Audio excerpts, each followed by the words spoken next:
Posibleng sampahan ng Commission on Elections, COMELEC, ng disqualification case ang barangay captain sa Cagayan de Oro na nag-issue ng napakaraming birth certificates. Si Luisa Irispe ng PTV sa Balitang Pambansa. Alan, posibleng ang makasuhan ng disqualification case ng Commission on Elections ang isang barangay captain sa isang barangay sa Cagayan de Oro na naglabas ng napakaraming birth certificate para sa mass transfer ng ilang mga botante. Sa inilabas na desisyon ng COMELEC and Bank, pinaiimbestigahan na nila sa kanilang law department kung nararapat lang makasuhan ang barangay captain. Tinataya kasing nasa higit 8,000 residente ang nabigyan ng barangay certificate para magpalipat ng rehistro.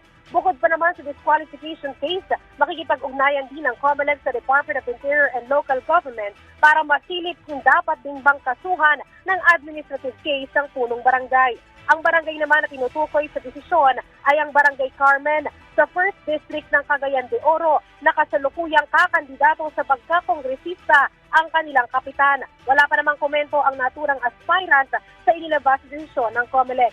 Sabi naman ni COMELEC Chairman George Erwin Garcia, sakaling mapatunayan talaga na lumabag ang kapitan sa batas, ay posible siyang makulong ng 1 hanggang 6 na taon. Bukod naman sa mga posibleng isang pangkaso, hihiling din ng COMELEC sa Kongreso na maglabas ng batas na ipagbabawal na ang paggamit ng barangay certificate para sa registration o kahit paglipat ng rehistro ng mga botante. At yan na muna ang latest sa Alan. Luisa Irispe mula sa PTV para sa Balitang Pambansa.